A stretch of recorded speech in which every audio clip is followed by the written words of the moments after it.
Good morning, good evening, and good afternoon, wherever you are in the world, and welcome to the Infinite Way, where spirituality meets humanity. And here we have back Dr. Kiatezua Lubanzadio Luyaluka.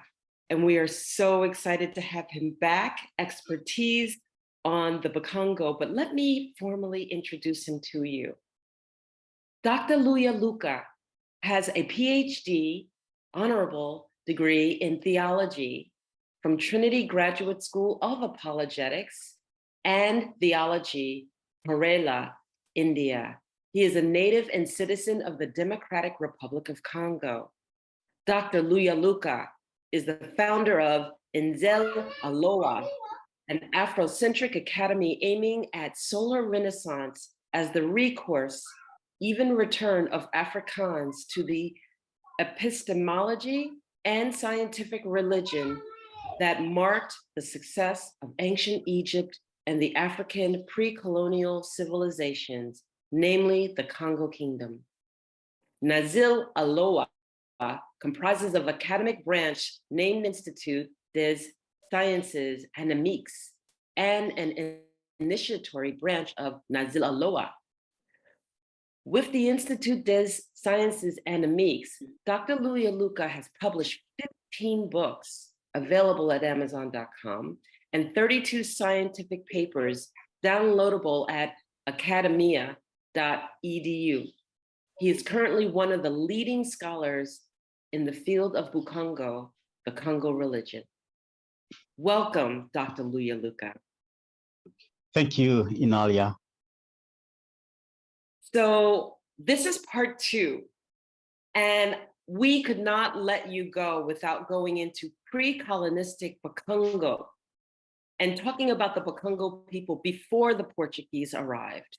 And so I'm just going to open it up to you to talk to us about the BUKØNGO people, the tribe, of how traditions work, cultural functioned, hierarchy reigned in terms of governing their selves prior to the Portuguese arrival, and then the impact.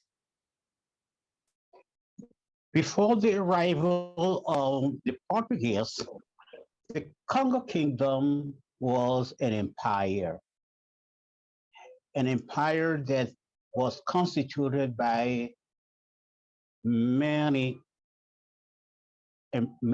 kingdoms. You had the kingdom, for example, Teke people had their kingdom in the east. You had the kingdom of Luango, and all those kingdoms were under the rule of the Ntotila, who was the king and whose capital city was Banza, Congo. One of the important things to be known is that the kingdom of Congo, as it was called, was an elective kingdom, which is an original fact.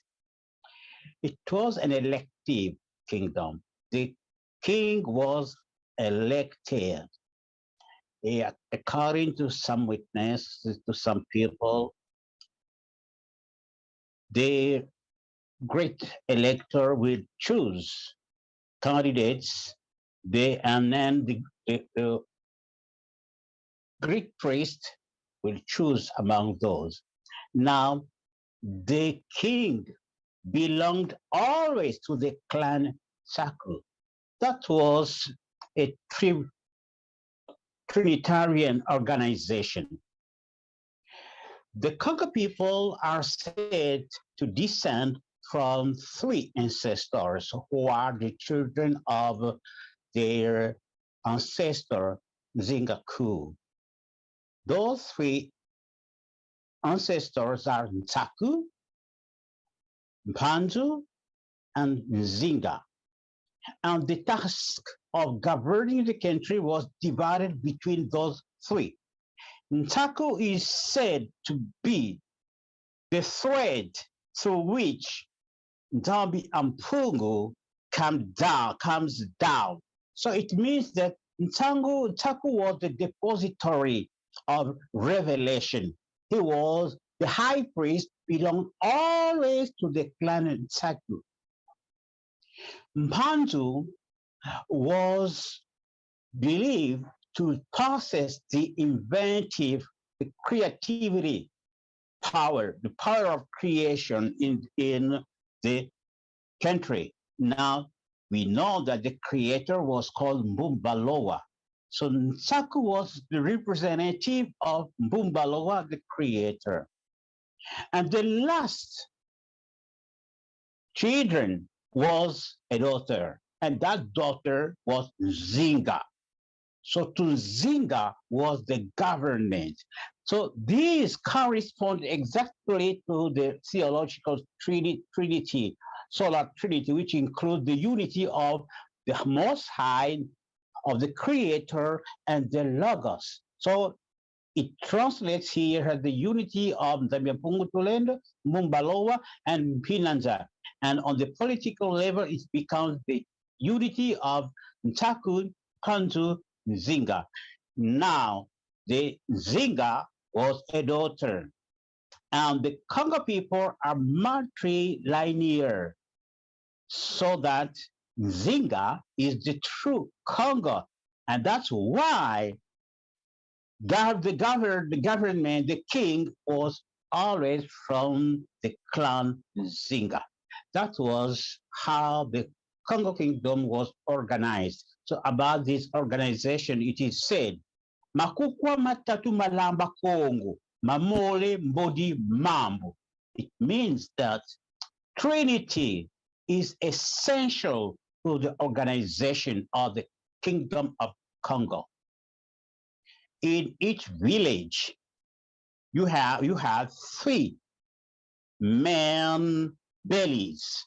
What they call bellies is great families, families. They constitute a belly. So in each village, you have three bellies. The Congo people worked 3 days, and they will rest the fourth day. So all is centered around three, which means complete. Beautiful, beautiful.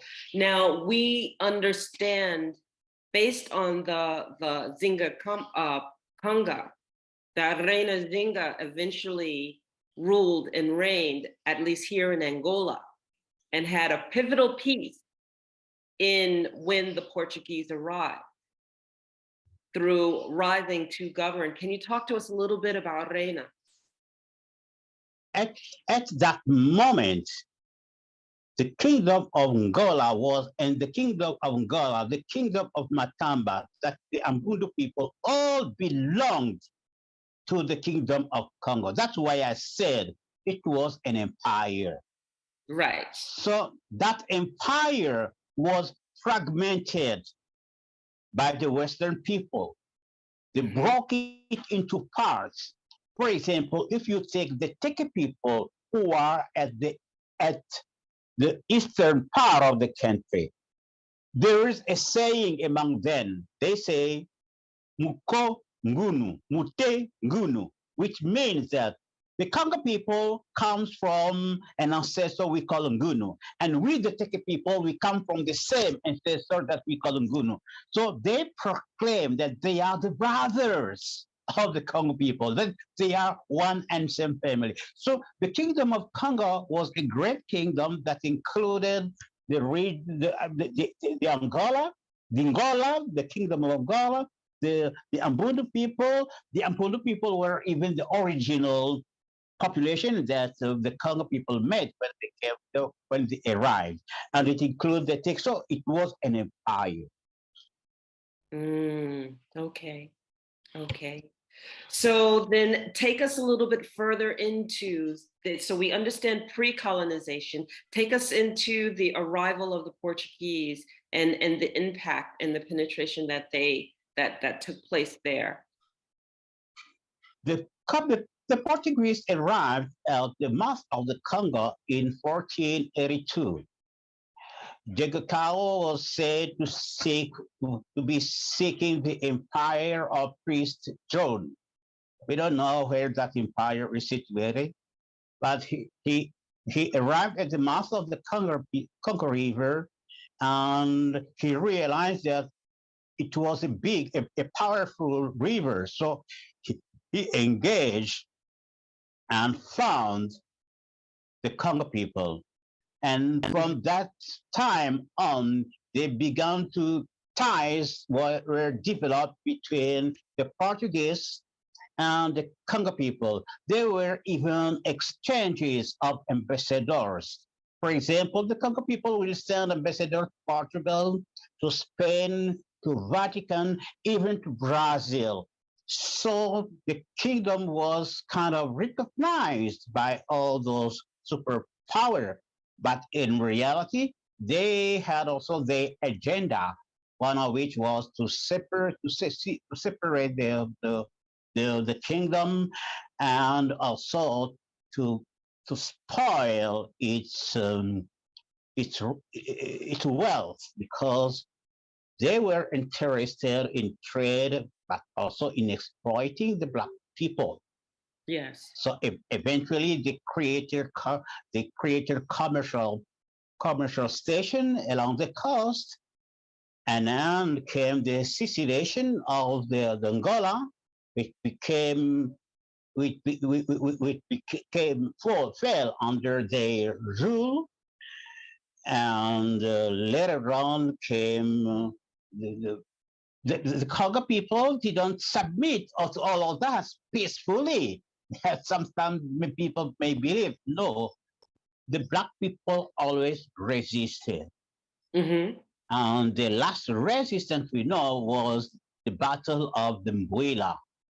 And many things can be said that battle, because many will say that the Portuguese has won, but actually we don't believe so, because when you win, there are treaties that will be signed. When you win, you will have the other party pay for the war. So all those things have not been done. So we can say that the king of the Congo was killed, and the Portuguese capitalized on this in order to retreat and go back to Angola. So that was the hand of the matter. And from then on, the kingdom became weak up to now, Okay. up Okay. to the arrival of the moment of slavery and later on colonization. Right.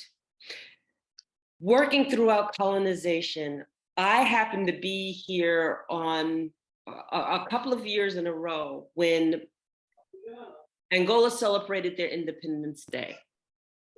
Okay. Mm-hmm. And to see the leaders of each one of the villages of the tribes all across Angola, to witness the retelling of the story of colonization and then the independence and how they broke free, was something that I will never forget in my heart ever. Because coming from the United States and on the other side, I understood what that meant from that perspective. But being here and not knowing what colonization was like. And I want to educate my audience, because we hear the word colonization, but we don't understand that that meant concentration camps, camps of where they were holding BUKØNGO Mbundu people and trying to break them and trying to push their systematic ways upon them, and how these people had to persevere in order not to be broken, in order to be able to still reign and still govern their people. So the methodologies by which these Portuguese used, I was not familiar with. I didn't realize that they had camps all around. I did not realize. I visited also the slave museum, where they actually were bringing entrance and exiting Luanda, right by Masulu, where the ships would land and where they would use their focal point in order to gather the people for the journey outside of Angola. So when I look at that and I look at what it took to break out of that situation, I can't even fathom how the communication took place. How did the leaders come together? How did they rise up in order to kick the Portuguese out? Can you talk a little bit about that? We know that I have to say that first I said the black people didn't accept totally with that resistance presence, the exploiting presence of the white people. Yes. They did resist. They did resist because they knew that what was going on is that, for example, the first time Diego Cal came in, this was reported that he took some people as slaves and went with them. And the people complained about this. But that was the starting point. Mm-hmm. People were not always submissive to all that was going on. I can give you many examples. For example, the Yaka people which are in Democratic Republic of Congo, and if they are also in Angola, they never submitted to the colonial rule. And the Belgium sent even a battalion, the army there. They Mm-hmm. killed they killed the white commander whose name was Danis. And later on, the Belgium retaliated by killing the king of the Yaka, but they were not submissive. They kept on. Finally, the Belgium gave up. They could not impose their rule on the Yaka people. The Yaka people are still in the kingdom. They were still in the Congo colony, but they didn't submit to the colonial rule. So this is one of the examples. You have Mm-hmm. also the example of the one called Ananzinga. Ananzinga resisted to the Portuguese, and under her rule, any black who happened to arrive at her land was free, was considered to be free, and he could not be taken into slavery. So she was an example of resistance. The resistance took also the form spiritual resistance with Kimpa Vita. Kimpa Vita realized that what the white people brought as religion is only a false copy of what we had. So she changed her name in order to mean this. Her name was Donna Beatrice Simba. He's supposed to have been a twin, and she changed her twin name to Kimpa Vita, which means we were the first in that game. Game is Kimpa, Vita is to be the first. So he was telling the white people that we were the first in that game of Christianity. Today, we can prove that she was right because we are demonstrating that African traditional religion, especially the BUKＯNGO, the Congo religion, is an exact science, while the religion brought by the white people is a mere belief. So ours was the first that was copied by them, but they made a wrong copy and they didn't have the tool to prove its scientific nature. So resistance was there. It was brought by religion, and it was brought also by the bravery of the Kongo people. And the role of spirituality throughout all of this, can you talk a little bit about that? Because it has to be faith, it has to be heart, it has to be that connection between God and heart that moves people throughout to survive and to be courageous enough to retaliate every step of the way. We, Your we, we thoughts? have seen we have seen that the organization of the Congo was Trinitarian. You have Ntaku, who was in charge of religion. It was the clan of the high priest. And we have Mpanzu, who was in charge of creativity. And we have Nzinga, who was in charge of government. So religion was always part of at the basis of the organization. Let me tell you something. The commandments of God are called by the Yombe people Kongo. Sometimes when I mention the commandments of God, people tell me, oh, that is the Bible. I said, no, that is not the Bible. Our people knew the commandment of God, and the Yombe people called them Kongo. It will be anomalous if the commandment were brought by white people. It will be anomalous for them to let the black people call that commandment by the name of their nation, because it will induce a certain superiority of the black people, ethical superiority. So the commandments of God were known by black people, and the fact that they were called Congo means that they were at the basis of this black civilization. And this schema is seen also in ancient Egypt. Religion was the motor of the civilization. Now, when you speak about civilization, you speak about organizing the human society.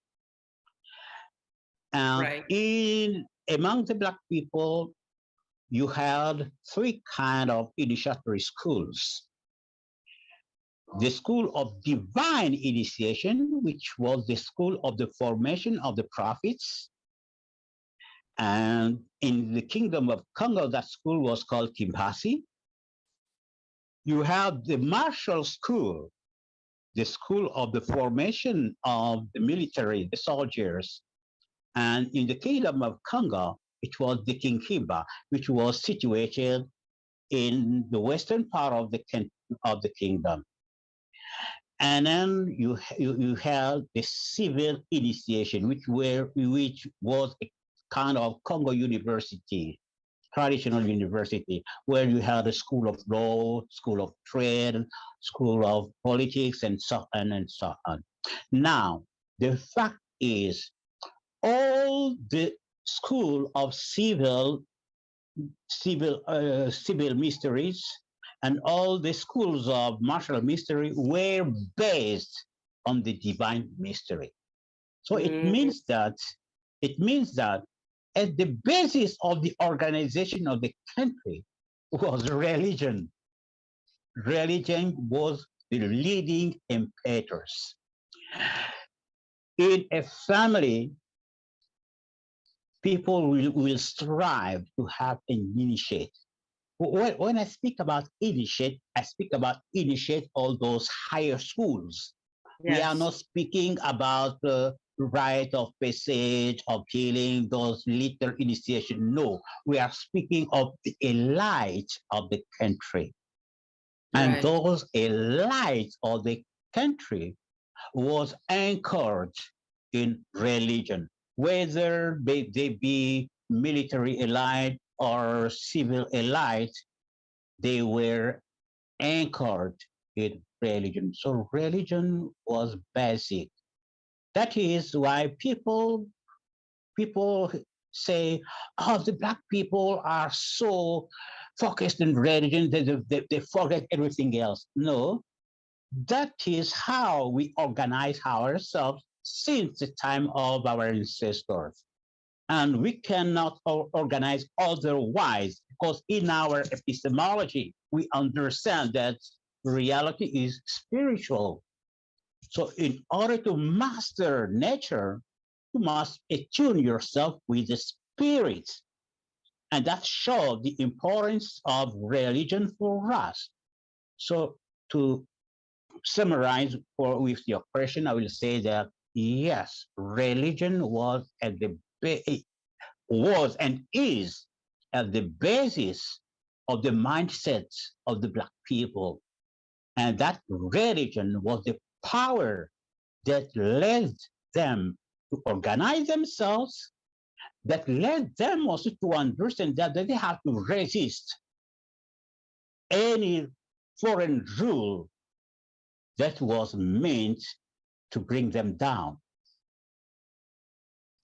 So we cannot have this discussion without talking about one of the most impactful BUKØNGO people ever to walk this earth, which is Simao Toko. And I would love for you to be able to share with us the upcoming of Simao Toko. I was honored enough to be able to talk to some elders who dwelled with him that are no longer living. But can you talk to us about Simao Toko? Speaking about Simao Toko, let me start about one called Emmanuel Bamba.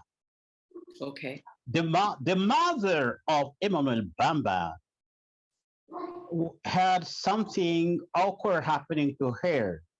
When he wanted to get a fruit, his arm was become long enough to catch the fruit at the tree. So he didn't have to climb. She didn't have to climb in order to get to the fruits. So that it was an astonishing phenomena. So they went to the prophet, which was Simon Kimbangu, and told him that this thing is happening to this lady. And he said, oh, that gift is not for you. It is a spiritual gift, but it's not for you, it's for your son. That son was Emmanuel Bamba. He grew up. As he grew up, Simon Kimbangu was already arrested and was in prison. And it was forbidden to sing prophetic songs. It was forbidden by the colonial authority. Now, Emmanuel Bamba created a choir. And that choir that was situated in the Baptist parish that was called the parish of Itaga in Kinshasa. So the parish of Itaga in Kinshasa. So they were singing prophetic songs that was forbidden by the colony. So eventually they came to arrest them. As they were arrested, Simon Toko was part of the choir. And they began to ask each one of them. Most of them were from the former kingdom of Congo. So were Congo people. And one of them was for the upper Congo. So it wasn't the Congo people, but they asked him, what are you doing among the Congo people? He said, oh, I'm not a member of that choir. I came here just to buy the cassava bread. And they told him, because you like the cassava bread, we are going to send you back in your village and to eat the cassava bread there. So he was relegated in the upper Congo. All the other people were relegated. Emmanuel Bamba, they told him, you will be relegated at the same prison with Simon Kipang. So he was sent in where Simon Kipang was. As to Simao Toko, as he was from Angola, they sent him back to Angola. Eventually, he went back to Angola. The spirit of prophecy rested on him. He kept on the work he was doing, that was done by the prophets here, and he became the leading Congo prophet in Angola.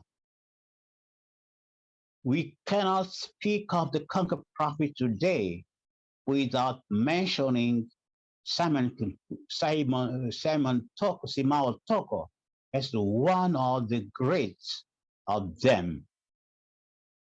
So that's what I can say of Simon Toko. He is one of the great Congo prophets, and his legacy is there up to now. It will always be there, and it will always reign. Thank you so much for sharing that. So I look at that and I understand that the spirituality of the BUKØNGO people reigns strong today.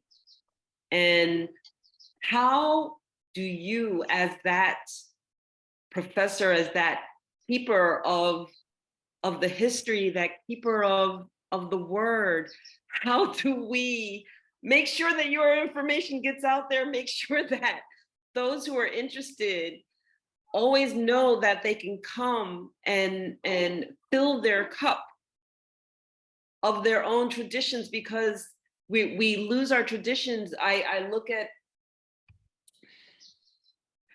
the younger people today, and they're so interested in so many other things, and I want to always stay rooted.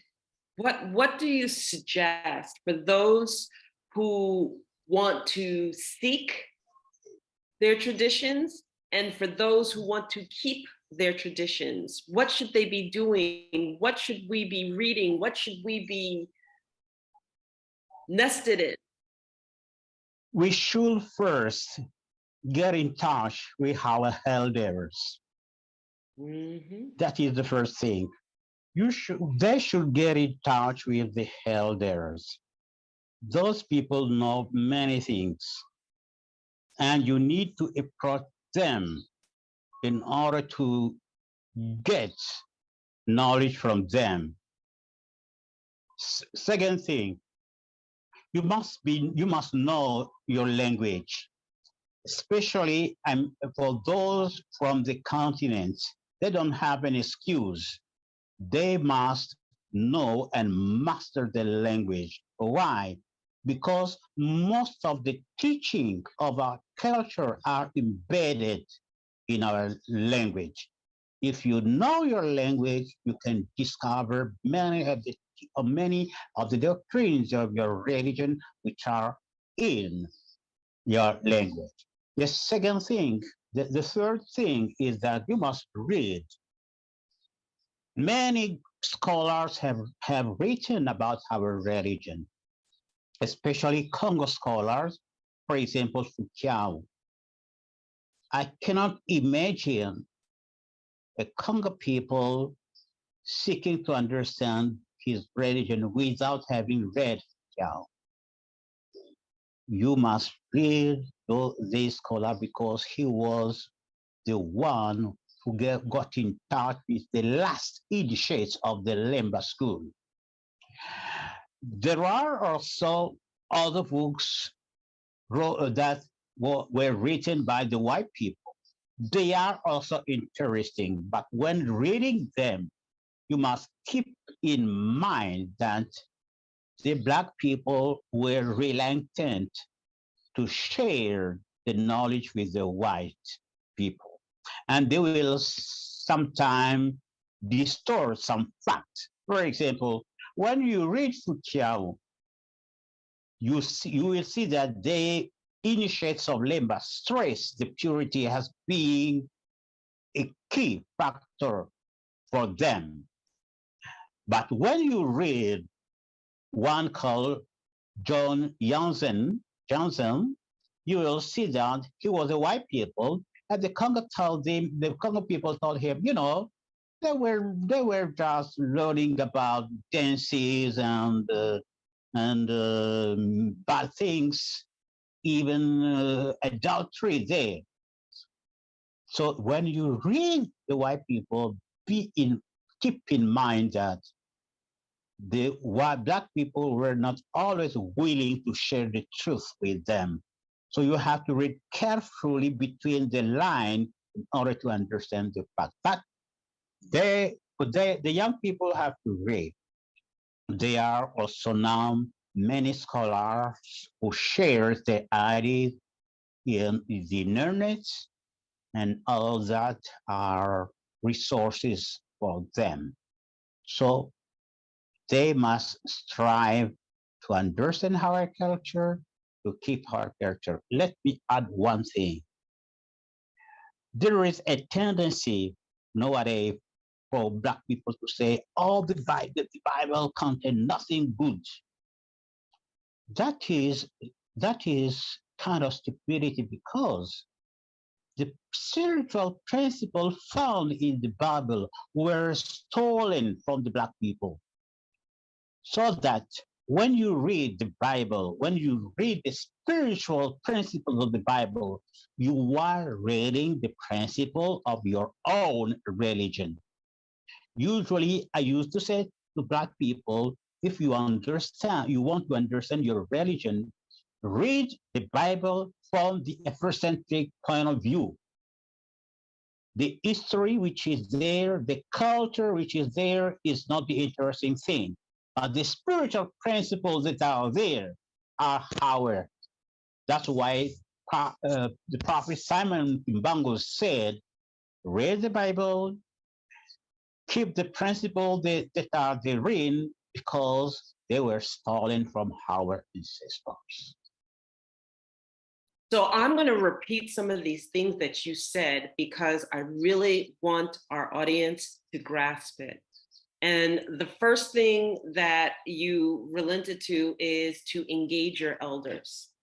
And Yes. I want to press upon why this is important, because our elders came before us, they lived before us, their experiences and their knowledge and the oral history was passed down to them. Engage your elder and cherish what your elder brings in terms of experience and brings in terms of understanding and brings in terms of what was passed down from the ancestry. And I'm especially talking to those in the West, because the first thing that the colonizers did is they destroyed our understanding of relationship. Yeah. So in destroying our understanding of relationship, the number one thing that they destroyed was our relationship with our elders and the cherishing of our elders. Where in that society, we put our elders away. Oh, they're old now.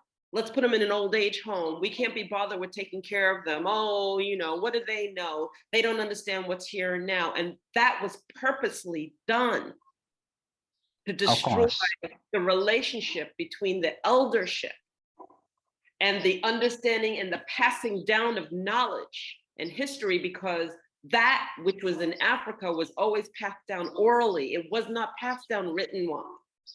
Majority was passed down through oral tradition, through storytelling, through the parables.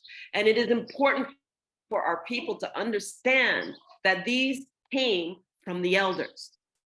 You sit with your elders, you get a recorder, you talk to your elders, and understand that you may not even understand what's being told to you, that you have to go back and you have to listen over and over again.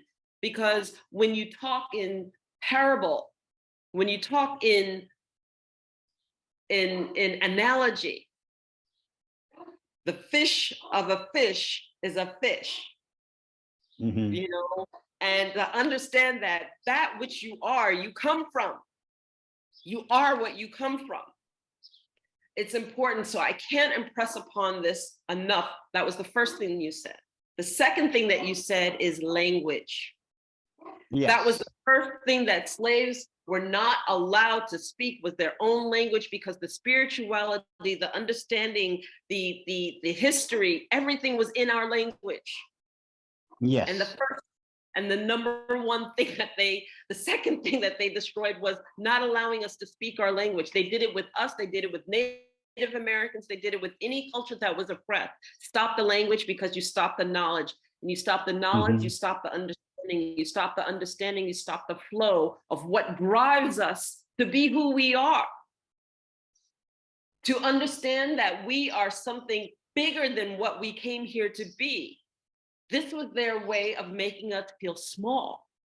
And so in order to understand that, to pick up that language and to speak the words, it was my job to learn your name so that I could speak your name and speak it well. Yeah. We need to be able to grasp our language. And if you don't know what your language is, because many of us who are on the United States side don't know what our language is, then grasp a language, take a language.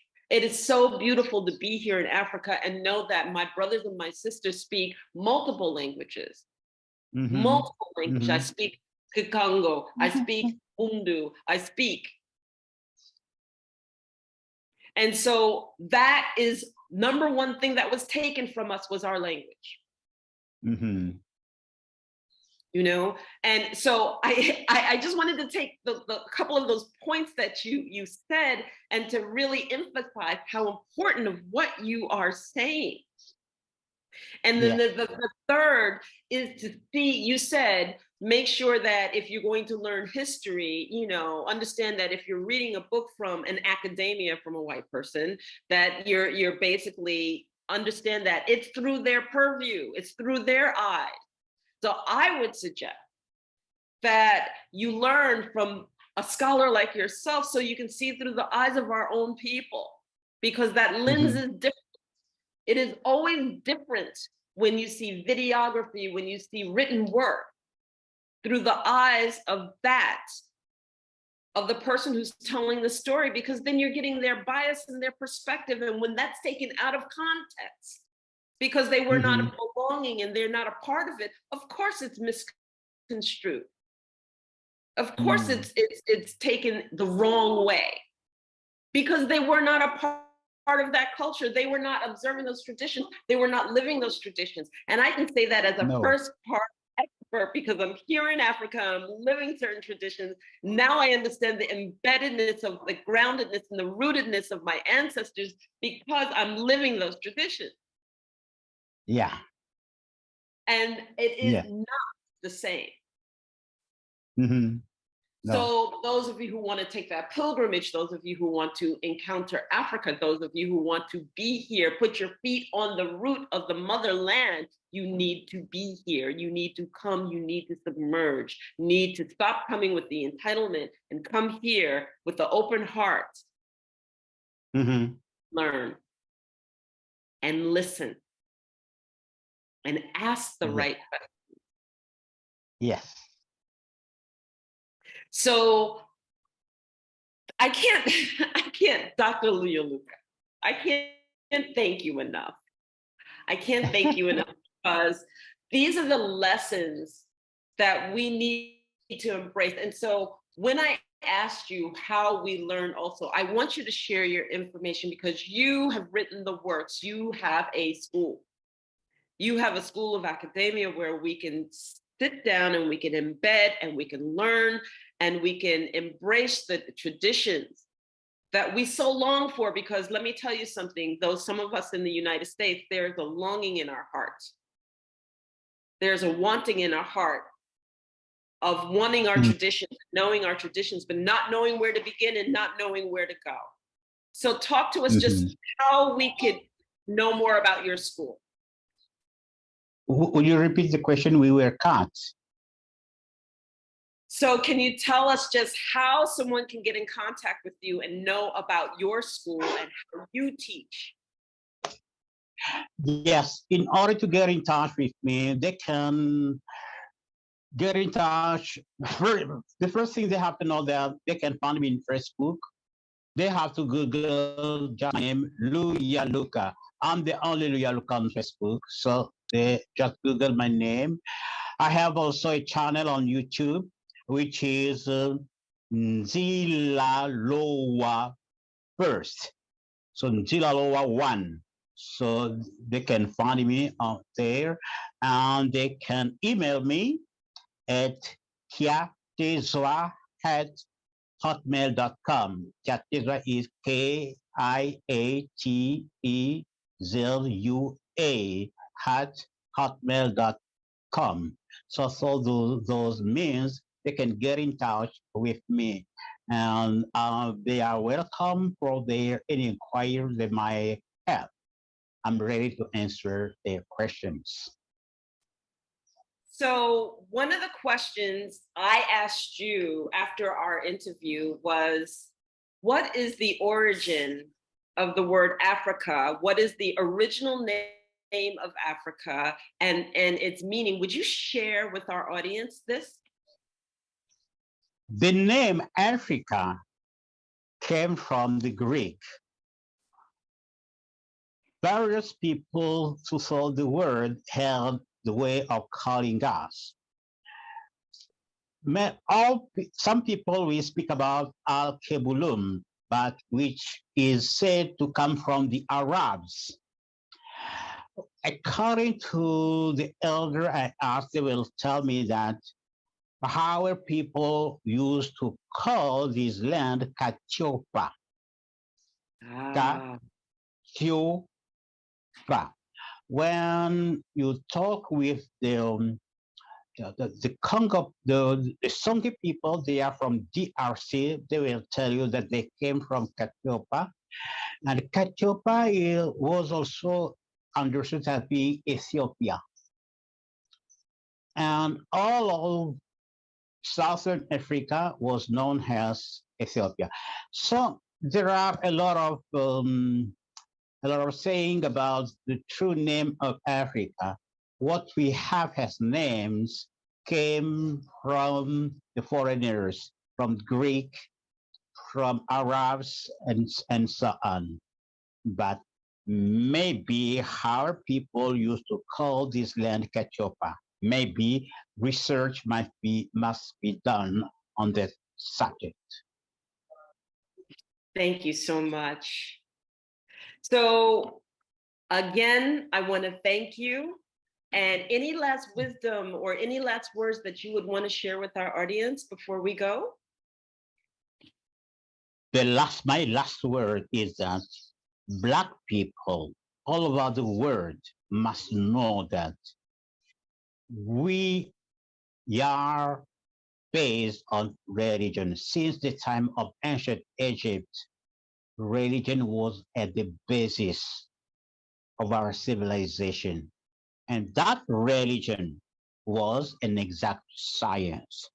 It is very important for us to reconnect with that true dimension of that religion and bring it back into all the trends of the religion bequeathed by our ancestors. It is important for us because our civilization, our paradigm is based on the fact that reality is spiritual. And this is a provable fact nowadays. So let's reconnect with our true religion. Thank you so much. And again, that doesn't mean the one that the colonists provided, but our true religion. And let that be the last one. Yes. Thank you again, Professor Luyaluka, Dr. Luyaluka. I am so grateful to have had you on here. And this has been The Infinite Way, where spirituality meets humanity. And I hope you enjoyed this. I hope you learned a lot. Take care for now. Bye-bye. Bye-bye.